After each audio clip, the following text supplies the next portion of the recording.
आजको राशिफल।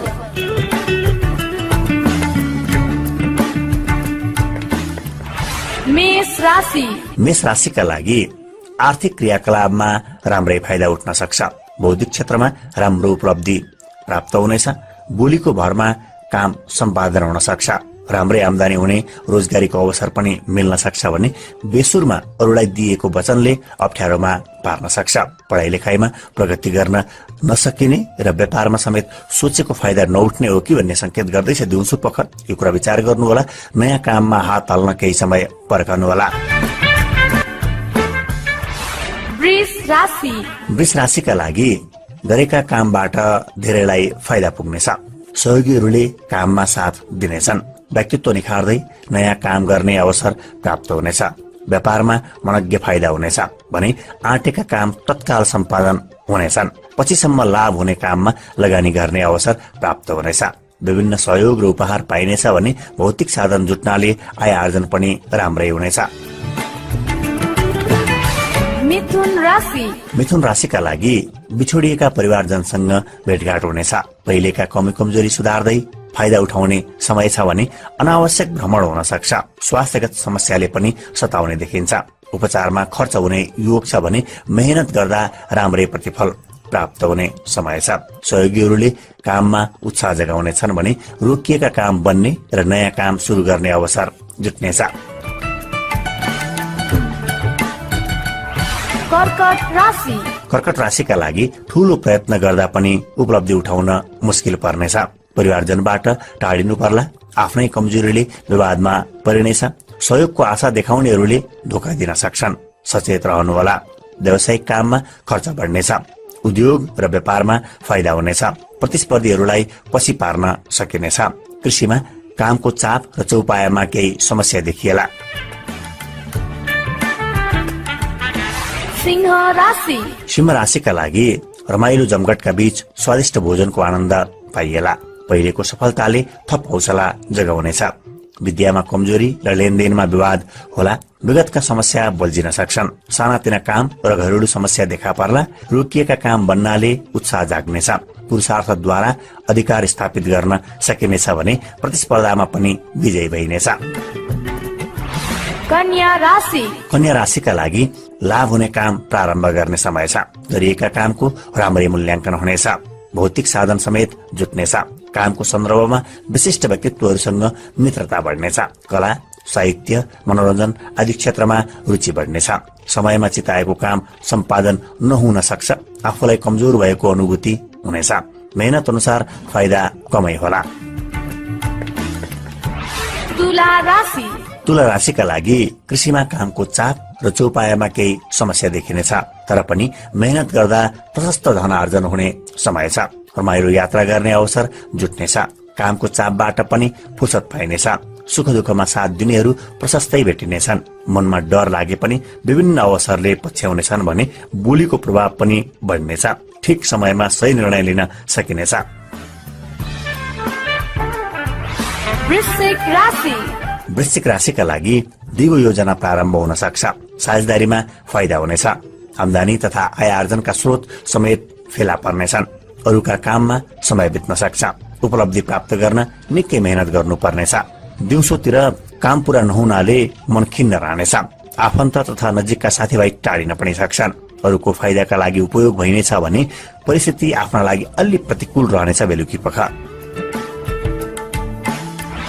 धनु राशि। धनु राशिका लागि समयमा होस नपुग्नाले काम रोकिन सक्छ। अवसरको खोजीमा केही दौडधुप गर्नु पर्ला। प्रयत्न गर्दा मौकाको फाइदा उठाउन नसकिएला कि भन्ने संकेत गर्दैछ। यो कुरा विचार गर्नुहोला। सवारी साधन चलाउँदा सावधानी अपनाउनुहोला। दीर्घकालीन रूपमा फाइदा हुने काममा हात हाल्ने समय छ। तार्किक क्षमता बढ्नेछ। विशेष सभा समारोहमा भाग लिने मौका प्राप्त हुनेछ। मकर राशि। मकर राशिका लागि नयाँ कामको प्रस्ताव आउने छ भने सहयोगीहरू प्रशस्तै भेटिनेछन्। मनज्ञ धन आर्जन हुनेछ। व्यवसायमा लाग्नेहरूलाई विशेष फाइदा होला। रुचिका विषयमा लगानी बढाउने समय छ। व्यापार लगायत आर्थिक लाभ हुने काममा राम्रै फाइदा हुनेछ। ईर्ष्या गर्नेहरूले काममा अवरोध पुर्याउन सक्छन्। अतिथिका रूपमा सम्मान समेत पाइएला। कुम्भ राशि। कुम्भ राशिका लागि रोकिएका काम बन्ने र नयाँ काम सुरु गर्ने समय छ। उद्योग र व्यापारमा विशेष फाइदा हुनेछ। परिवारजनको साथले काममा उत्साह जगाउनेछ। प्रेम र मित्रताको बन्धन कसिनेछ भने दाम्पत्य जीवन सुखमय बन्नेछ। श्रद्धा र परोपकारमा मन जानेछ। स्वास्थ्यमा भने कमजोरी अनुभव हुनेछ। सानातिना काममा अल्झनु पर्दा मुख्य काममा अवरोध हुन सक्छ, विचार पुर्याउनुहोला। मीन राशि। अन्तिममा मीन राशिका लागि प्रयत्न गर्दा विभिन्न अवसर प्राप्त हुनुका साथै दैनिकीमा परिवर्तन आउनेछ। अस्वस्थताले काममा ढिलासुस्ती हुन सक्छ अनि सँगसँगै अस्वस्थताकै बावजुद कामको दायित्व बढ्नेछ। सानातिना काममा महत्वपूर्ण समय बित्न सक्छ। त्यही अस्वस्थताका कारणले गर्दा चिन्ता र काममा ढिलासुस्ती पनि हुन सक्छ। अप्रिय समाचारले दुखी बनाउला, यो कुरा पनि विचार गर्नुहोला। यात्राको पनि समय रहेको छ।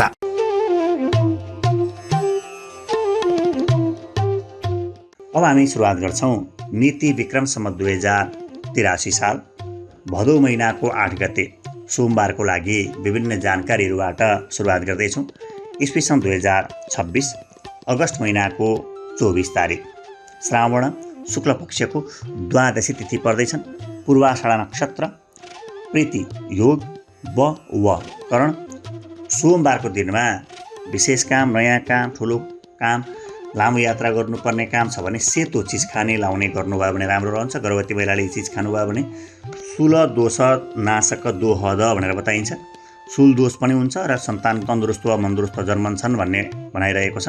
सोमबारको दिन भएका कारणले गर्दा चन्द्रमा अहिले धनु राशिमा रहेका छन्। धनु राशिमा चन्द्रमा रहँदाखेरि संसारमा शिशु जहाँ जन्मे पनि धनु नै राशिका रहन्छन्। बोलाउने नाम, चिनाको नाम धनु राशिबाटै राखिदिनु राम्रो रहन्छ। अध्ययनशील रहन्छन्। हिजो आज जन्मेका शिशुहरू पढ्ने, अनुसन्धान गर्ने अवस्था रहन्छ र मूलतः सेतो चिजहरूको प्रयोग शिशुलाई अधिक रहोस् भन्नका लागि लगाउने र आमाले सेतै चिज खाने गर्नुभयो भने सन्तानमा त्यो अध्ययनशीलता वा अनुसन्धानकर्ताको अवस्था झन् बढी बढेर जान्छ। यस किसिमको कुरा रहेको छ भने सँगसँगै आज जन्मिने शिशु संसारमा जहाँ जन्मे पनि धनु राशिकै जन्मने छन् र आज कुनै विशेष काम, नयाँ काम, ठुलो काम, हस्ताक्षर गर्नुपर्ने काम, खातापाता लिनुपर्ने काम अथवा चाबी लिनुपर्ने काम रहेको छ भने कि पूर्व दिशा फर्केर कि उत्तर दिशा फर्केर आफूले लिनुभयो भने राम्रो रहन्छ। त्यो लिने समय चाहिँ तपाईँलाई अभिजित मुहुर्त वा ब्रह्म मुहुर्त पार्न सक्नुभयो विशेष राम्रो रहन्छ। अभिजित मुहुर्त दिउँसोको 11:38 मध्याह 12:29 रहन्छन्। यो समयमा विशेष काम गर्दा राम्रो हुन्छ। होइन यो समयमा त्यस्तो अनुकूलता मिल्दैन भने ब्रह्म मुहुर्तमा तपाईँले भगवानसँग प्रार्थना गरेर हे भगवान मेरो आज यस्तो यस्तो काम छ सफल बनाइदिनु होला भन्नुभयो भने राम्रो रहन्छ। त्यो समय रहन्छ ब्रह्म मुहुर्त बिहानको 4:11 देखि 4:50 भित्रमा। योभन्दा अगाडि नै उठेर नुहाइधुवाइ गरेर शौचादि कर्म सकेर यो समयमा तपाईँले भगवानसँग पुकार गर्न सक्नुहुन्छ। र राहुकाल जोगिनुपर्ने, सावधानी अपनाउनु पर्ने, खराब समय नहोस्, नराम्रो नहोस् भन्नका लागि विशेष काममा जोगिनुपर्ने चाहिँ बिहानको 7:14 देखि 8:51 रहन्छन्। यमघण्टक काल 10:27 देखि 12:04 रहन्छन्। गुलिक काल दिउँसोको 1:40 देखि दिउँसो 3:17 जोगिनु होला, सावधानी अपनाउनु होला। र आज अभिजित मुहुर्त मान्दाखेरि यमघण्टक काल कटाएर 12:04 देखि 12:29 लिनुभयो भने विशेष राम्रो रहन्छ। अन्य समय पनि रहन्छन्। 12 बेला हेर्न सक्नुहुन्छ तपाईँले शुभ कामका लागि, कुन कामका लागि हो, कसरी गर्ने भनेर शुभ योग हेर्न सक्नुहुन्छ र होरा पनि विचार गर्न सक्नुहुन्छ। दिनका होरा, रातका होरा हुन्छन्। काम अनुसारका समय हेर्न सक्नुहुन्छ र अगाडि बढ्न सक्नुहुन्छ। कस्तो लाग्छ? तपाईँले तुलसी गुरु नाम गरेको युट्युब च्यानल, फेसबुक पेज, टिकटकमा हामीलाई भेट्न पछ्याउन सक्नुहुन्छ। ज्योतिष विज्ञान नाम गरेको युट्युब च्यानल पनि रहेको छ र हामीसँगबाट कुनै पनि कुराको जानकारी लिनुपर्छ, चिना हेराउनुपर्छ, वास्तु हेराउनुपर्छ, विवाहका लागि जोडी खोज्नुपर्छ भने तपाईँले लमी नेपाल नाम गरेको मोबाइल एप्लिकेसन डाउनलोड गर्नु र त्यहाँनिर पालो बस्ने तरिका, बुझ्ने तरिका सबै कुरा तपाईँले प्राप्त गर्न सक्नुहुन्छ। लाइक कमेन्ट गर्न सक्नुहुन्छ। सबैको जय होस्, सबैको उन्नति होस्, सबैको प्रगति होस् भन्ने कामनाका साथमा आजलाई म तुलसी भारद्वाज निरौला बिदा माग्छु। नमस्कार, शुभ दिन, जय होस्।